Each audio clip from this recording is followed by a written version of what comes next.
help us understand where things are at. Welcome, Tim.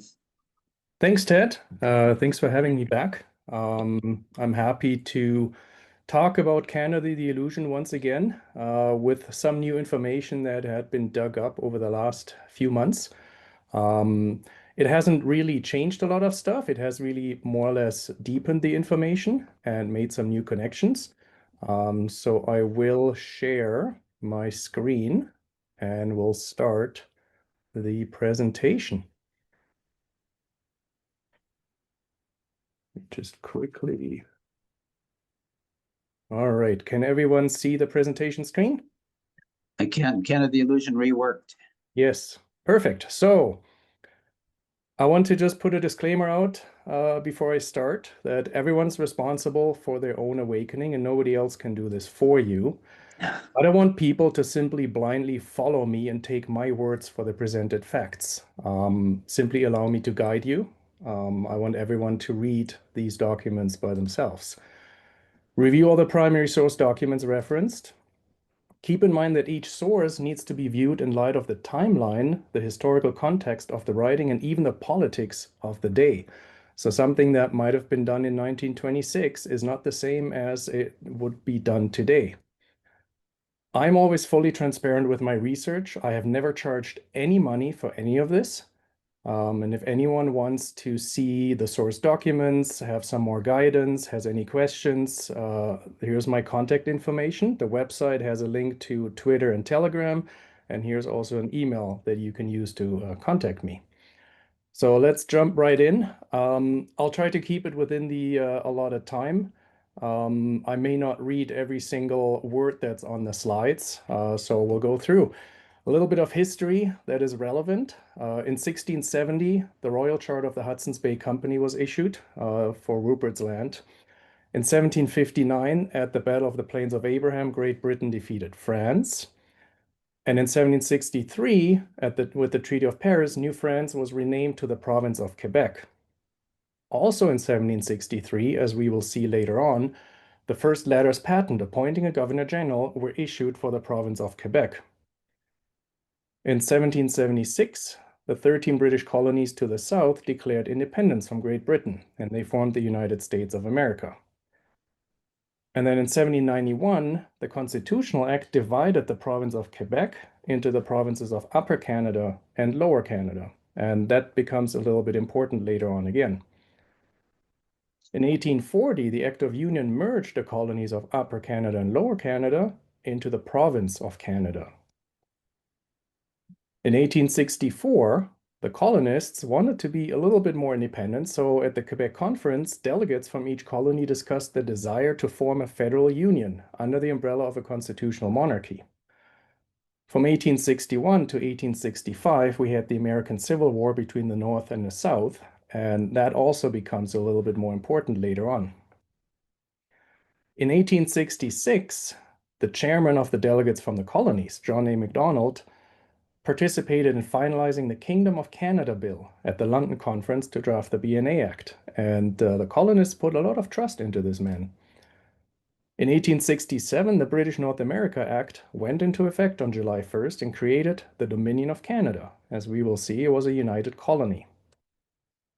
So let's look at the BNA Act from 1867. This is actually the intended preamble, and it states that by reason of the request of the colonies for federal government, it is expedient, therefore, that they have laws and regulations to guide them. The modified preamble says something slightly different. Whereas the provinces of Canada, Nova Scotia, and New Brunswick have expressed their desire to be federally united into one dominion under the crown. And that is not the same as what the colonists asked for, and we'll get into that.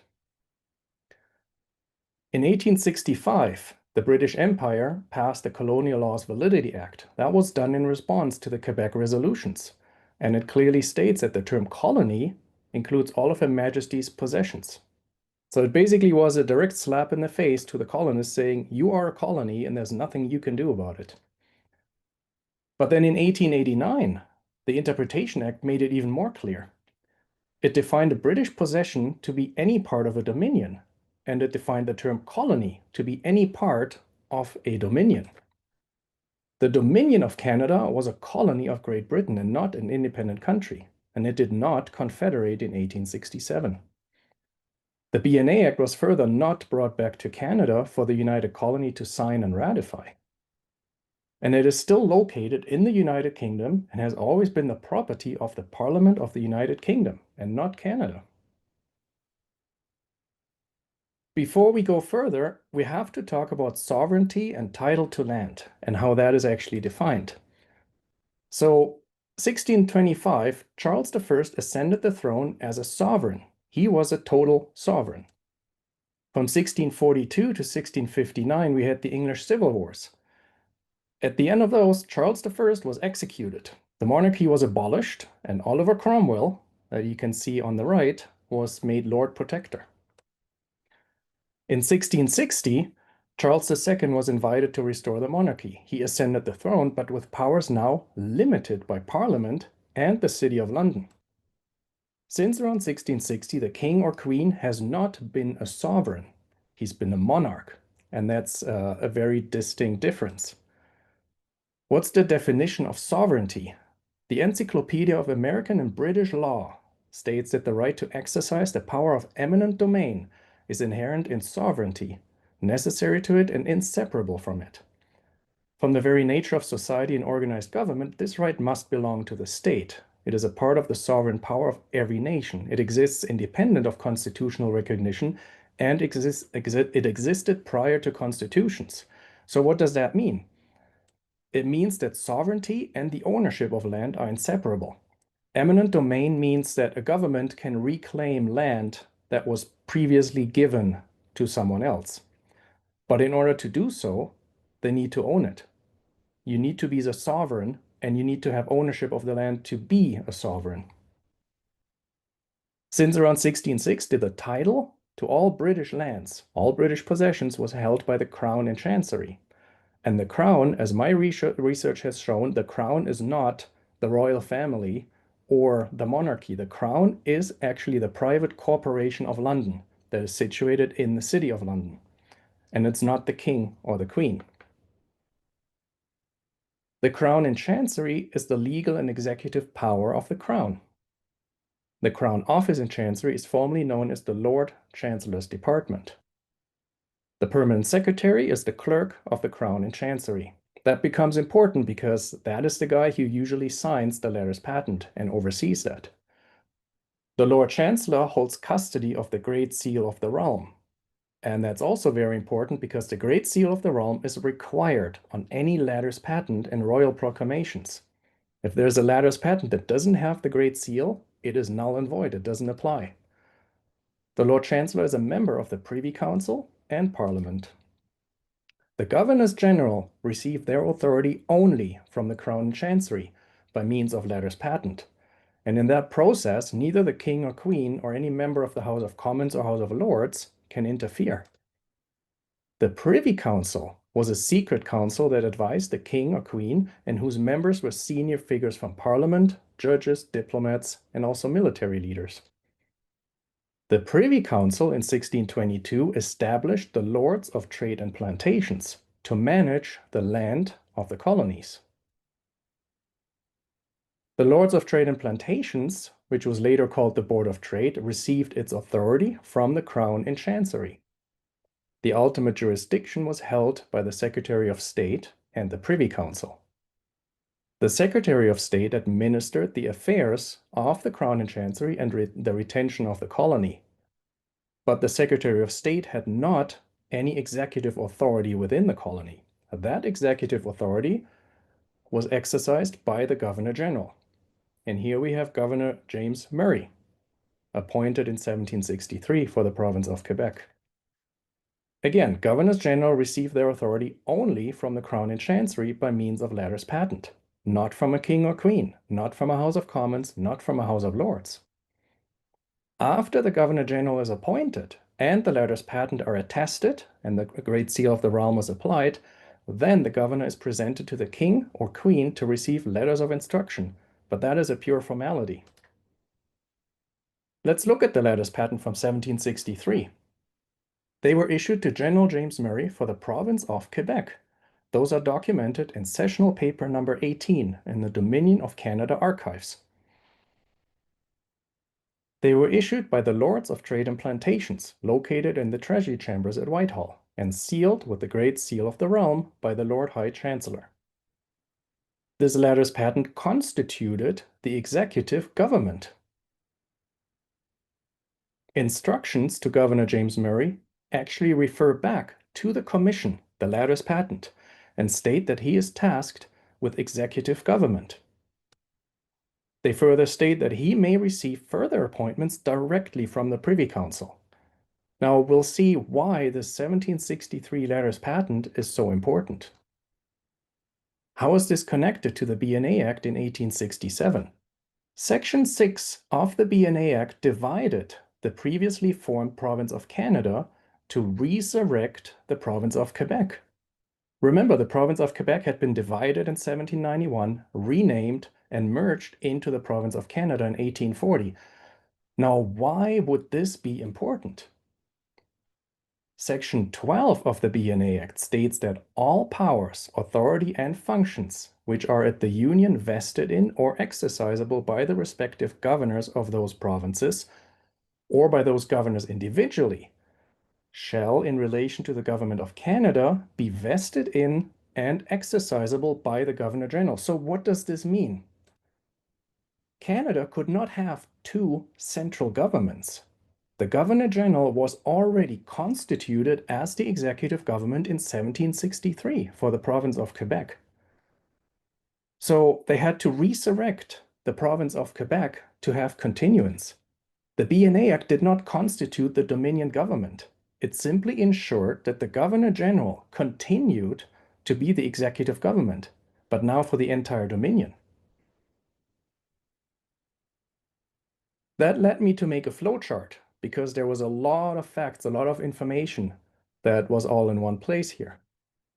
This might seem a bit overwhelming at first, but we can quickly go through it. So at the top, and keep in mind, it only shows anything that is relevant between 1660 and 1931. 1931 because that's when the Dominion of Canada ceased to exist.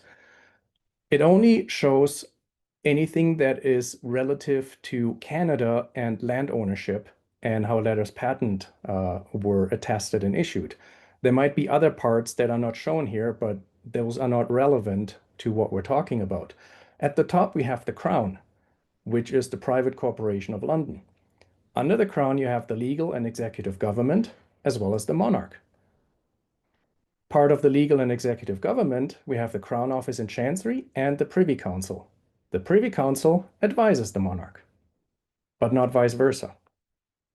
Underneath the Crown Office in Chancery, we have the Lord Chancellor, who holds the Great Seal of the Realm, the Clerk of the Crown in Chancery that oversees the use of the Great Seal and drafts the letters patent.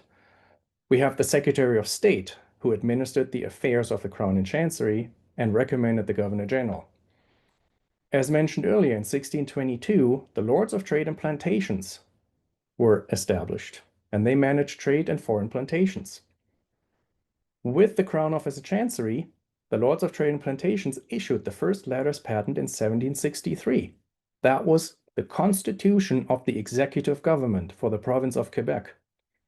Now they wanted to draw all the other colonies into one dominion, but they had already constituted the executive government. That's where the BNA Act came in. The BNA Act ensured continuance of the executive government held by the Governor General that was constituted in 1763. Now, once the letters patent are attested and sealed, that is when the Governor General is presented to the monarch to receive his instructions. But those instructions simply refer back to the commission in the letters patent. He does not get appointed by the monarch, and he does not report to him. Going back to the BNA Act then, Section 2 declares that those provisions of the Act that refer to Her Majesty the Queen also extend to heirs and successors. And this is where it becomes important to understand that the phrase Her Majesty the Queen doesn't refer to the Queen personally. It refers to the office of the Crown Corporation. which is the private corporation of London in the City of London. Section 9 of the B&A Act is misleading. It does not refer to Queen Victoria personally, but to the office of the Crown Corporation, and this has been customary since the 16th century. Whenever the Queen is mentioned, or Her Majesty the Queen, or the King, it refers to the office of the Crown Corporation, not to the monarch personally. Section 109 stated that all lands, mines, and minerals and royalties belonging to the several provinces of Canada, Nova Scotia, and New Brunswick at the Union shall belong to the several provinces of Ontario, Quebec, Nova Scotia, and New Brunswick. So it simply declared that the lands, mines, and minerals and royalties belong to those provinces, but keep in mind the provinces were also simply colonies of Great Britain. John A. Macdonald is actually the one who helped Great Britain deceive the colonists into thinking that they were now self-governed and had confederated.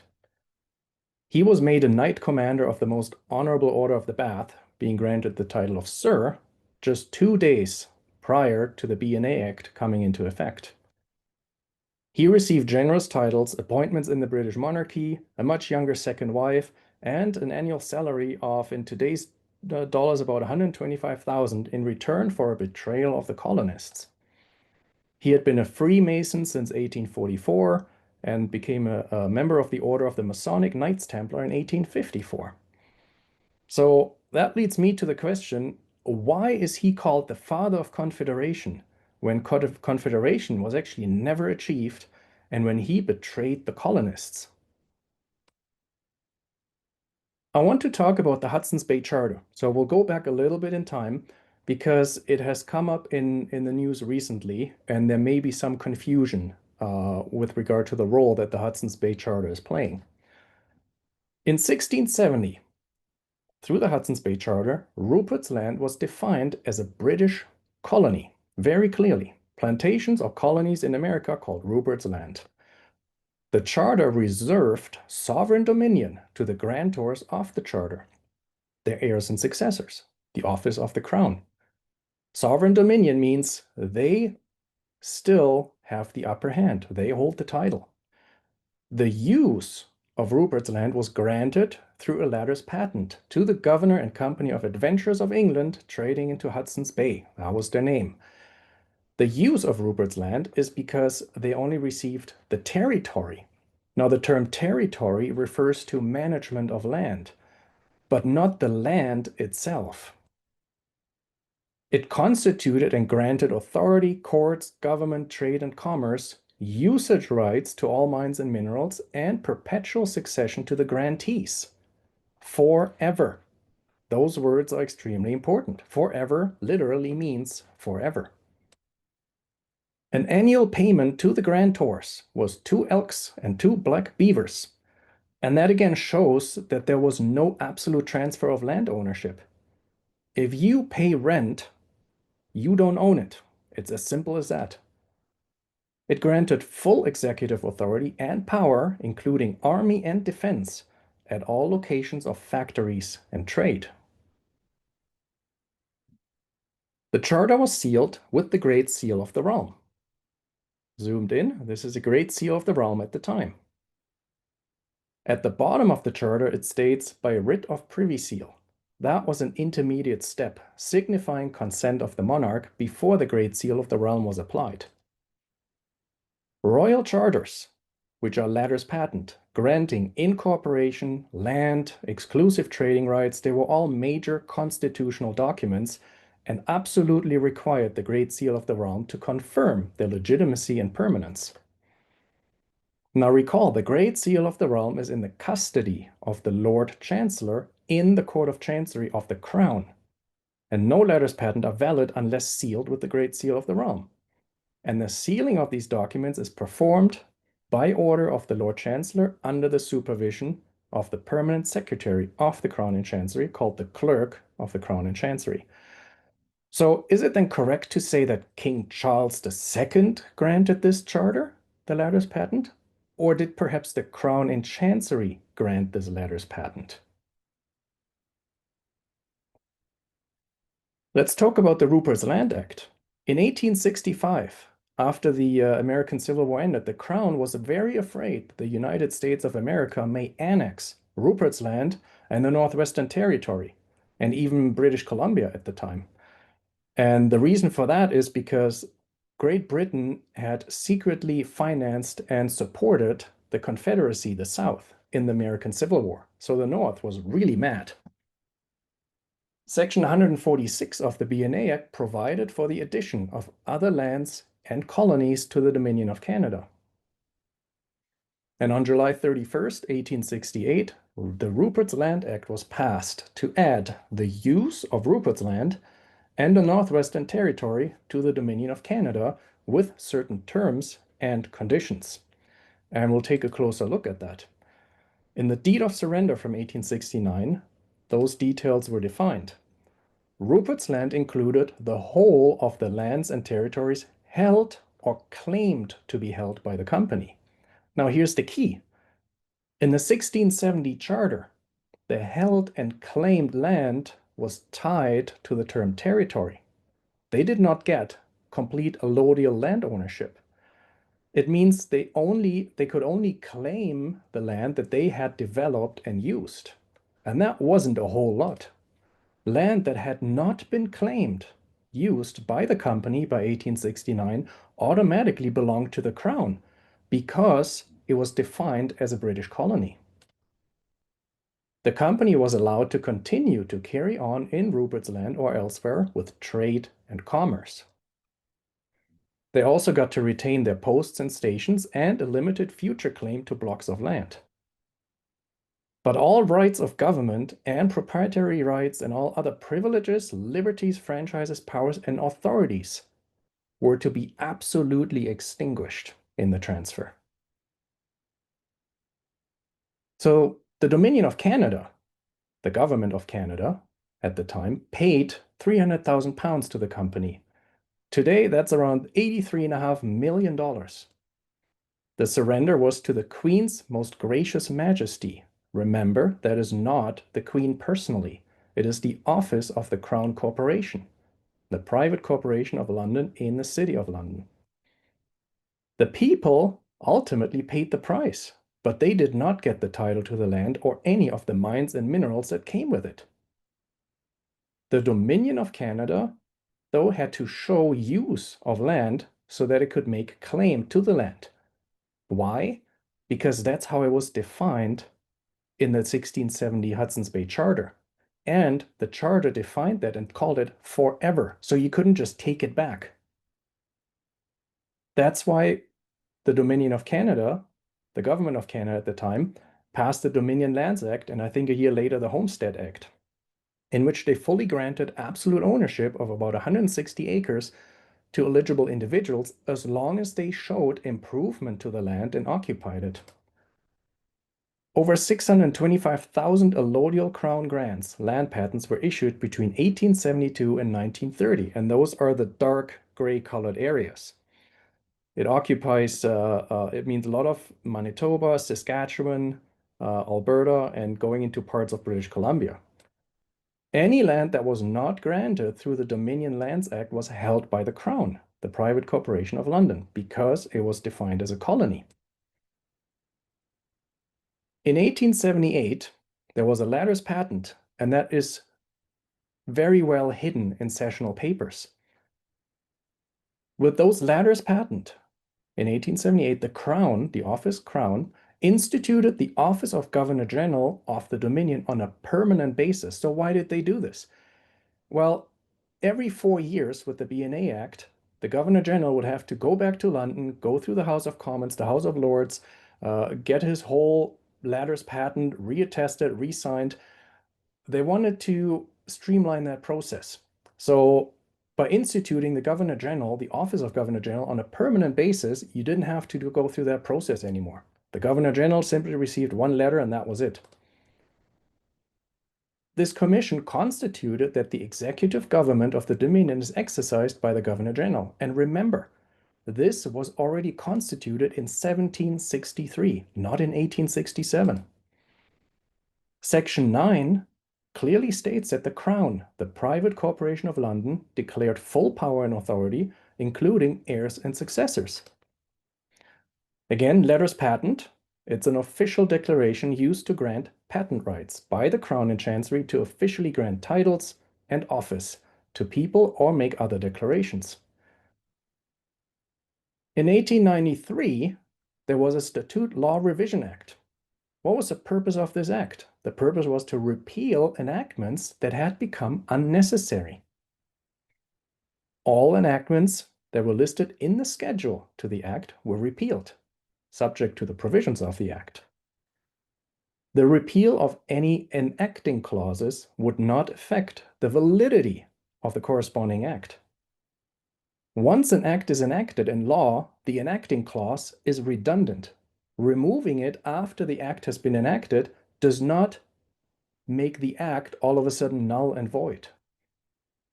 In the schedule, the enacting clause and Section 2 of the B&A Act from 1867 were repealed. Section 2 of the B&A Act was a succession clause. Recall the phrase, Her Majesty the Queen, does not refer to the Queen personally. It refers to the office of the Crown Corporation. That's been customary since the 16th century. It's the private corporation of London and not the Queen personally. So did the removal of this clause have any impact on the Dominion? Well, in 1901, Queen Victoria died. Despite the repeal of Section 2, the succession clause, 7 years earlier, the B&A Act did not die. Why not? Because the B&A Act was only to aid and advise the Governor General in the executive government, not the Queen. And the executive government had already been constituted in 1763.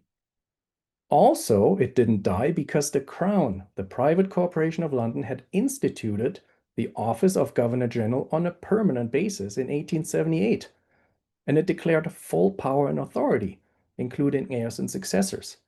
So Queen Victoria dying meant nothing. It had no effect on what they had instituted and put in place. The perpetual existence, the succession of the office of the Crown Corporation sole, was established in common law around 1628, and it made Section 2 redundant. For the same reasons, her death did not end the Dominion of Canada. And the Dominion of Canada and the Crown Corporation carried on under Edward VII. Let's talk about Russell Rogers Smith a bit. In 1926, prior to the Imperial Conference, Russell Rogers Smith sent a resolution to Prime Minister William Lyon Mackenzie King. And one of the main requests was the necessity of elevating Canada constitutionally to the status of a sovereign nation. Great Britain should not make Canada pay for any claims that may arise out of Great Britain's defense actions. All natural resources of Canada should belong only to the people of Canada and not Great Britain. And the roles and authority of the Governor General should be fundamentally changed for the benefit of Canada.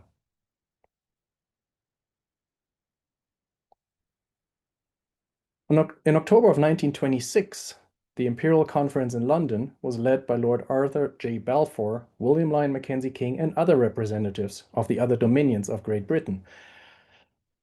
And they met to discuss and determine the status between Great Britain and those dominions. It concluded that the dominions are autonomous communities within the British Empire, equal in status, in no way subordinate one to another in any aspect of their domestic or external affairs, though united by a common allegiance to the Crown and freely associated as members of the British Commonwealth of Nations. So you can see how, with allegiance to the Crown, they still try to keep the upper hand on all these colonies by trying to set them free at the same time. This was scheduled to be made law with the enactment of the Statute of Westminster on December 11, 1931.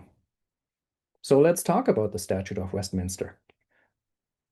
Up to December 11, 1931, that's when the Statute of Westminster was enacted, up to that date, the Government of Canada was the Governor General and a select committee of members of the Imperial Privy Council.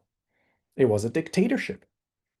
The House of Commons, the Senate of Canada, the Privy Council for Canada, which was appointed by the Governor General, and the Lieutenant Governors of the provinces all were to aid and advise the Governor General and the government. The Governor General was the sole government. The Lieutenant Governor appointed by the Governor General was also a corporation soul, acting as the representative of the Governor General in the respective province, and not as a representative of elected representatives or the people. On March 23rd, 1931, the very last official ladders patent were issued, and Lord Bessborough was appointed Governor General of the Dominion of Canada through ladders patent issued by the Crown and Chancery. Let's do a quick recap of the established facts before we move on, because it's important. The Dominion of Canada was defined as a united colony of Great Britain. Each province and territory by itself was also a colony of Great Britain. The allodial title to land was held by the Crown and Chancery, not the King or Queen. And the executive government and authority was exercised by the Governor General. That was already constituted in 1763. The BNA Act strengthened the executive government constituted in 1763 and applied that same executive government to the United Colony. So with those facts in mind, let's look at 3 key sections that apply to the Dominion of Canada. In Section 2, colonial law was removed from the Dominion of Canada. Why is that important? Well, remember, the Dominion of Canada was defined as a colony of Great Britain, not only in the Colonial Laws Validity Act, but also in the 1889 Interpretation Act. So it was important to ensure that colonial law does not apply anymore. In subsection 2, it stated that no law made by the Parliament of a Dominion is void just because it may be repugnant to the law of England or any acts of Parliament of the United Kingdom. Further, the Parliament of a Dominion has the power to repeal or amend any acts of Parliament of the United Kingdom that are part of the law of the Dominion. Section 11 severed the connection between a Dominion and a colony of Great Britain.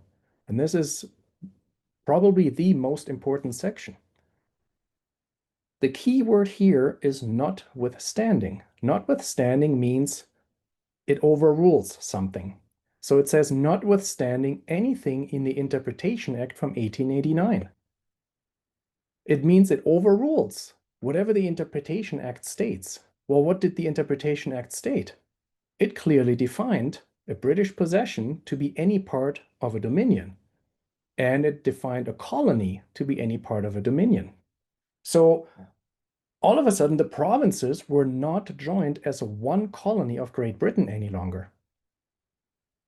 Each province was also not a colony of Great Britain any longer, because it says the expression colony shall not include a dominion or any province or state forming part of a dominion. So if they're not colonies anymore, what does that mean? The Crown and Chancery lost the allodial title to the land of the Dominion and to the land of each province, because they were no longer British possessions.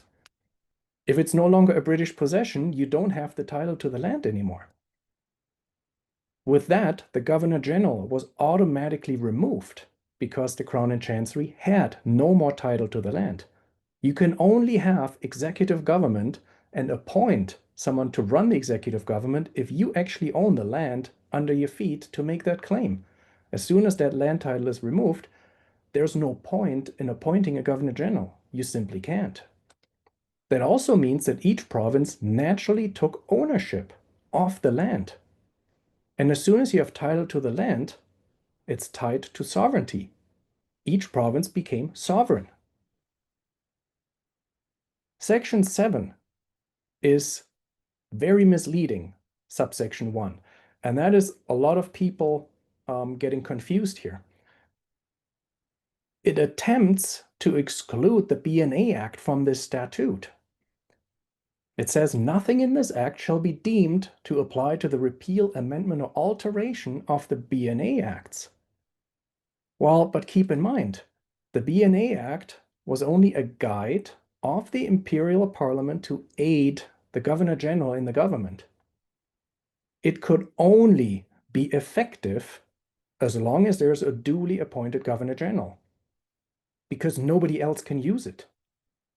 Since the succession clause was removed, it doesn't apply to any heirs and successors of a monarch. It only applied to the governor general.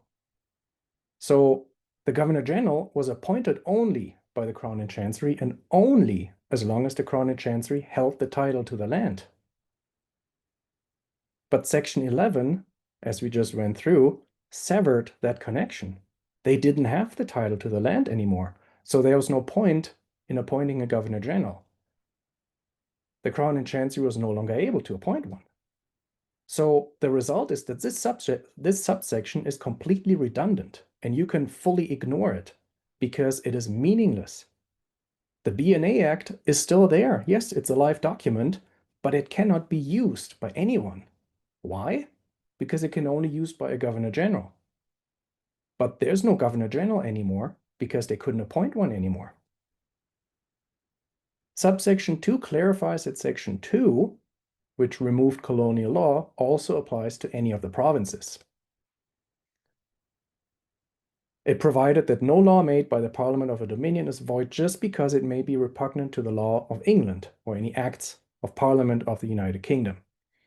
And it provided that the Parliament of a Dominion has the power to repeal or amend any acts of Parliament of the United Kingdom that are part of the law of the Dominion. So each province became fully sovereign because this clause, this subsection, ensured that colonial law does not apply to any of the provinces either. Confederation never happened. Why? Because only sovereign states can join into a confederation. Colonies cannot join into a confederation. This was now the first time that each province was actually a separate, a sovereign state. Subsection 3 clarifies that the Parliament of Canada can only make laws that are within its competence. It also clarifies that the legislature of each province can only make laws that are within its competence and cannot impose laws on any other province. So in summary, Section 2 removed colonial law from the Dominion. Section 7, subsection 1 is redundant because the B&A Act could only be used by a duly appointed governor general. The executive government was constituted in 1763. The B&A Act extended the powers of the Governor General to the entire Dominion. Section 11 removed the Governor General because it severed the connection between Dominion and colony. Nobody else can use the B&A Act. Subsection 2 removed colonial law from each province. Section 11 removed the status of colony from the Dominion of Canada and from any of its provinces. The Dominion of Canada ceased to exist because the allodial title to land was given up by the Crown. Section 11 also removed the Governor General because he cannot be appointed without the title to land. The requirement in the preamble that the parliaments of all dominions and the United Kingdom must agree on any changes regarding succession or royal style and titles simply does not apply because Section 11 removed the status of dominion. It wasn't a dominion anymore, so this is redundant. The rules of succession are irrelevant for each province because A, the king-queen has had no sovereign power since 1660, so without the title to land, the king or queen has no claim to executive authority. But neither does the crown. If you give up the title to land, there is no more rules of succession. It doesn't apply. It's irrelevant. There is simply no intermediate status between that of a colony and that of a sovereign state. You're either one or the other. There's no intermediate place. Sovereignty and the ownership of land are inseparable. Confederation never happened because the provinces had never been sovereign states. They had been colonies. Now, for the first time, each province was a sovereign state. And this status has actually not changed since December 11, 1931. No province has held a constitutional assembly by the people. No province has seated a de jure lawful government by the people. The Right Honorables in Ottawa simply decided to continue in 1931 as if nothing had happened.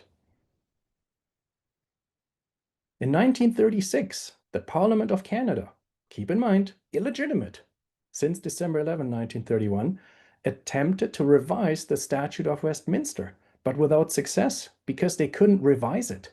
It was a statute of the British Parliament. And the British Parliament said no. They wanted to revise Section 7 to give Parliament the power to enact a federal constitution and to continue the BNA Act until such constitution was in place. They also attempted to amend the BNA Act. But the BNA Act can only be used by a duly appointed Governor General, who is appointed only by the Crown and Chancery. And since the Crown and Chancery lost the title to the land, could no longer appoint a Governor General, the BNA Act became a defunct document that could never be used by anyone ever again. And certainly the Parliament of Canada could never amend the BNA Act because it wasn't theirs to begin with. The BNA Act 1867 is property of the British Parliament.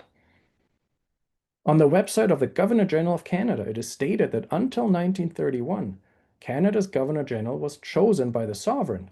This changed when the Canadian government began to make recommendations for the position. So this is very misleading. What is the only entity that can appoint a Governor General? It was the Crown and Chancery. Why has the Crown and Chancery not appointed a Governor General with official letters patent bearing the Great Seal of the Realm after December 11, 1931? Because of the Statute of Westminster. It removed the title to land. And lastly, the phrase make recommendations is absolutely not the same as being appointed. So this is a very misleading statement. Let's have a quick look at the Great Seals. This was the Great Seal of the Realm during George VI. Only who had custody of the Great Seal of the Realm could issue letters patent and royal proclamations. The Lord Chancellor had custody of that Great Seal. The Lord Chancellor occupied the Crown Office in Chancery. From the Great Seal Act of 1884, it is stated that no person shall make or prepare any warrant for passing any instrument under the Great Seal than in manner provided by this Act or the Crown Office Act. Whoever does is guilty of a misdemeanor. No king or prime minister could issue letters patent or royal proclamations. That was only the Crown and Chancery. This is the Great Seal of Canada. It was created in 1867. This seal was always subordinate to the Great Seal of the Realm, and that is confirmed by the Registrar General of Canada and custodian of the Great Seal of Canada. This means that the Great Seal of Canada by itself has absolutely no meaning and no standing in law. That brings us to the Letters Patent 1947.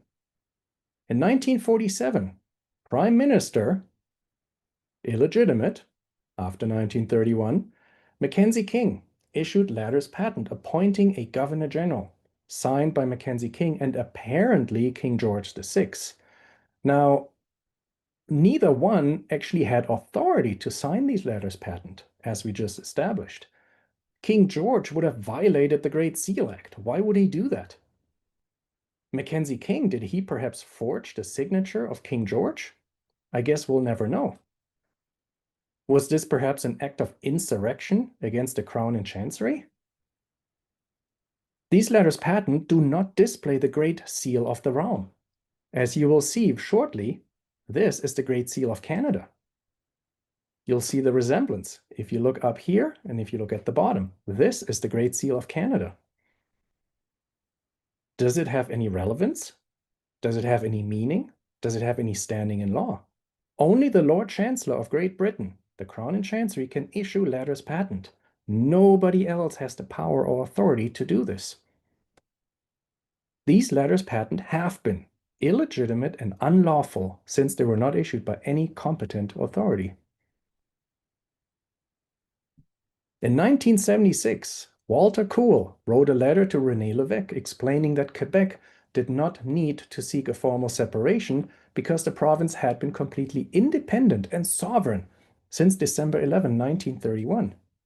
And in 1982, Pierre Elliott Trudeau initiated the grand deception that is called the Constitution Act, which includes the Charter of Rights and Freedoms. It's a complete illusion, but many people strongly believe it to be factual truth. Trudeau is said to have patriated, meaning transferring legislation to an autonomous country from its previous mother country, patriated the defunct and meaningless BNA Act to Canada. But why did he only bring a photocopy? And why does the original BNA Act still reside in the Parliamentary Archives of Great Britain? Was the Constitution Act actually ever enacted? Let's take a look. Section 58 states that the entire act, not parts, no, this act, the entire act, would only come into force by proclamation when Section 59 is satisfied. So in other words, as long as Section 59 exists, the act cannot be enacted. Also, does the Great Seal of Canada have any relevance or standing in law? Section 59 states that paragraph 23(1)(a) would come into force by proclamation in respect of Quebec. Subsection 2 states that such proclamation would have to be first authorized by Quebec. Subsection 3 then states that when subsections 1 and 2 are satisfied, this section would be repealed and the entire act would be renumbered, but only by proclamation. The key phrase in all of this is in respect of Quebec. And here's why. Section 23 talks about minority language educational rights. Citizens of Canada whose first language learned and still understood is that of the English or French linguistic minority population have the right to have their children receive primary and secondary school instruction in that language in that province. Recall what Section 59 subsection 3 stated, that this section may be repealed on the day that this paragraph comes into force in respect of Quebec. And then the act will be amended and renumbered and by proclamation issued by the Queen or the Governor General. So this means if Quebec signed off on this, they would lose their educational right in the French language. There would only be English across Canada.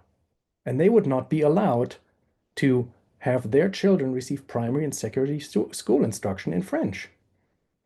Why would they sign off on this? Makes no sense. What were the steps to enact the Constitution Act? First, Quebec would need to authorize a proclamation to enact that Section 23(1)(a). Section 23(1)(a) would then be enacted by a proclamation, the first one. Section 59 subsection 3 would be enacted by a proclamation, the second one, to repeal Section 59 and renumber the act. And finally, Section 58 would be satisfied finally, and the act would be enacted by a proclamation, the third one. A total of 3 proclamations were needed to actually pass the act. None of these steps have actually been completed. From the Royal Proclamation 1982, it still states subject to Section 59 thereof. Subject to Section 59 means the act cannot be enacted as long as Section 59 exists. Nothing was enacted. There is no constitution and there is no Charter of Rights and Freedoms. It's an illusion that these two exist. The 1987 Meech Lake Accord and the 1992 Charlottetown Accord both failed to enact the Constitution Act. Funny enough, at the bottom of this proclamation, it then states, "Of all which are loving subjects and all other whom these presents may concern, govern themselves." So this gives you the option. You either can go along with this illusion and be part of it and be a loving subject, or you can simply govern yourself. What does it mean when some authority tells you you can go govern yourself? And lastly, does the Great Seal of Canada have any relevance or standing in law? The fraud has obviously continued, so why wouldn't Quebec speak up? Let's look at the equalization payments that Quebec has received on average each year. This is for the past 15 years. You see a lot of zeros for the West. Quebec has received on average over $12 billion in equalization payments. So obviously, if they said, well, wait a minute, this is all an illusion, this is all bullshit, we shouldn't have this, well, they don't get this money anymore. They wouldn't have their nice socialist state anymore. Why would they give that up? Let's look at the Charter of Rights and Freedoms quickly. Keep in mind it was never ratified. Section 1 gives the government the option to ignore the Charter, and that's why the courts often side with the government. Section 7 applies to persons. What is a person? In Canadian statutes, the term person refers to legal fictions, such as trusts, associations, and corporations. This is from the Interpretation Act. It says person, or any word or expression descriptive of a person, includes a corporation. It excludes everything else. It only includes what is specifically mentioned here. Natural persons, by definition, may be individuals, but even an individual in the United States is defined as an organization. It is not the same as a living man or woman. Section 32 then states that the Charter applies to Parliament and the government. It does not name anyone else. So does the Charter apply to living men and women? Regardless, it was never enacted. A charter is a written grant by which a corporation is founded, and its rights and privileges are defined. A person is a legal fiction, a trust, an organization, a corporation, and not a living man or woman. A charter differs from a constitution in this that the former is granted by a government, while the latter is established by the people. The court system in Canada is a sub-corporation of the corporation that operates under the name Government of Canada. And the judges in Canadian courts absolutely love it when people enter their ship to claim their constitutional rights or their charter rights, because they do not need to establish jurisdiction when people automatically submit themselves to the Admiralty jurisdiction that does not grant them any such rights. It makes it very easy for them. How exactly is Canada defined in the Interpretations Act, 1985? I will not read every single term here. What I will point out is that every definition mentions waters and sea. I was previously accused that I omitted the Oceans Act, and I'll point out the Oceans Act, what it states. The Oceans Act refers to waters and sea. A territorial sea, a belt of sea, low waterline along the coast, nautical miles from the nearest point of the baselines. Everything is mentioned just waters and sea.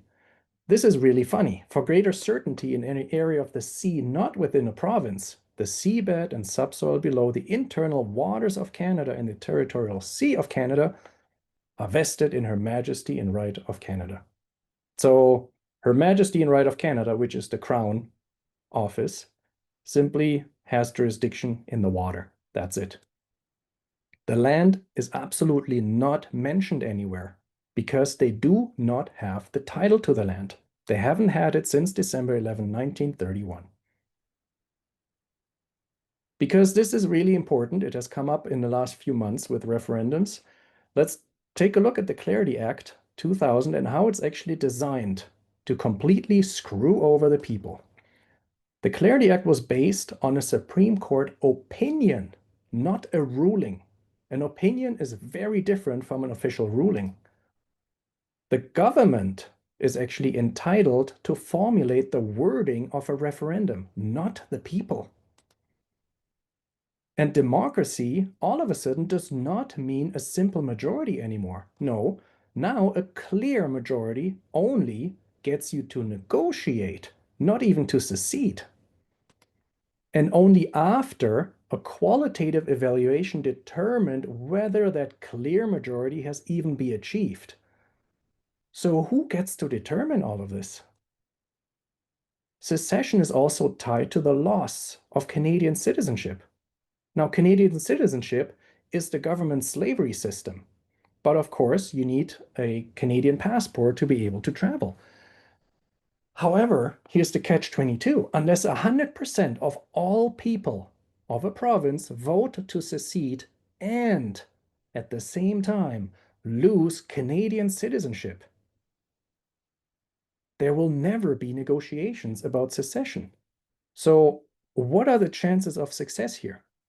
If only one guy says, yeah, I would like to secede, but I don't want to lose my passport, so I'm going to vote no, you're done. There will never be negotiations. Further, representatives in the House of Commons get to determine what is a clear question and a clear majority prior to any negotiations. So, the government that you want to secede from, which you don't need to do to begin with because you've been sovereign since 1931, but the one you want to secede from gets to decide how you run your referendum, if the vote is clear enough, and if they allow you to negotiate with them. Do you think this will be successful? Remember the little child case in Alberta from 1990. That's where constituents sued their member of parliament because he promised them that he was going to vote against the GST, but then he voted in favor of the GST. They sued him. The court decided that he had zero accountability to his constituents. That case set precedent that no government official has any accountability. They don't owe you anything after they voted in. Here it says that it is recognized that there's no right under the Constitution of Canada to effect the secession of a province. Well, Canada does not have a constitution. It was never enacted. It was never ratified. The non-existent constitution would then also first have to be amended before any province can secede. And this amendment requires negotiations, again, with the governments of all provinces and the government of Canada. Now, let's look at this. Alberta wants to secede, even though there's no need, but let's just hypothetically play with this. Alberta wants to secede, then all governments of all provinces need to discuss amending the constitution. Well, do you think Quebec, who is getting so much money from Alberta, would say, yes, it's fine if Alberta secedes, we can live without the money? Haha, don't fool yourselves. The government of Canada gets to decide the terms of secession in its negotiations before any minister can even propose a secession. So overall, how many years do you think all these negotiations will take? How successful do you think a referendum will really be when it's completely unlawful, when the act is based on an opinion? Does this really sound like a lawful, legitimate solution? Not to me. So what is the solution?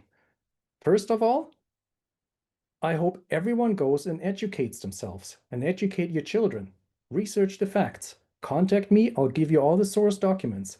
Read it, connect the dots, learn the truth, and break the patterns and the indoctrination. Celebrating Canada Day keeps up the illusion. Waving the Canadian flag keeps up the illusion, as will be shown in my upcoming documentary film. Educate friends and neighbors. If you need to, use the Socratic method by asking questions and not just presenting facts. When someone has awoken, is confused, offer help, kindness, and patience. Be suspicious of lawyers. And I don't mean this in a hostile way of a personal attack, but they are corporate attorneys that swear an oath to put the interest of the state above the interest of the individual or the living man or woman. Also be suspicious of so-called constitutional experts that use presumed authority to keep you trapped in the illusion. For example, by pushing for a referendum with the Clarity Act.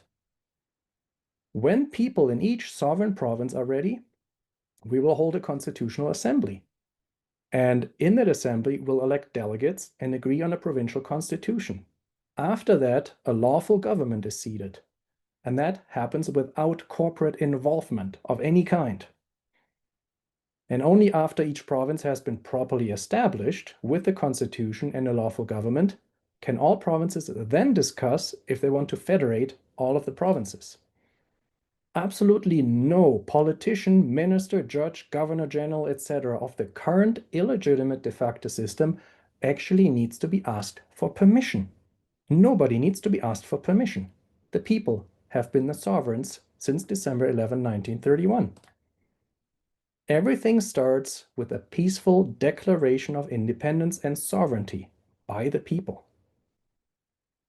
Each provincial constitution will include transitional clauses to transition from the current de facto system to the proper lawful system. A lot of things we have going right now actually aren't bad, but we need to transition those over. Committees of the people will be structured to help with these transitions. Natural resources of each province can be used as backing for a new money. And we're talking about specie, not currency. Actual hard money. No income tax at all. Tariffs can be utilized as external revenue. Foreign investors must create a corporation within the province and hold all profits in a bank that is in the same province for the same length that their corporate charter was granted. Foreign investors will never hold allodial title to the land. It includes the title to any natural resources. They can only buy the right to use the natural resources, but they will never own the land or the mine. The people in each province, they benefit from foreign investment through royalties, dividends, and partnerships. Current pensions, for example, that are in fiat currency can be transitioned to the new lawful system and held in specie, real hard money, backed by the natural resources of the province. Votes, assemblies, and decisions must all be documented, recorded, and protected with blockchain technology that they can't be altered. There needs to be full transparency. There can be no division among the people. Indigenous people and all others need to realize that we all have the same enemy. And lastly, the Constitution must state accountability and also penalties for government entities that violate it. That is one thing that's been missing from the US Constitution. It says that the government shouldn't do these things, but it doesn't lay out what the punishments are if they decide to do that. With that, I'd like to just go to the final quote. You never change things by fighting the existing reality. To change something, build a new model that makes the existing model obsolete. Meaning, don't try to fight within this illegitimate system because you're just going to wear yourself out. Realize what you already have, realize the power you have, and utilize that to just build something new.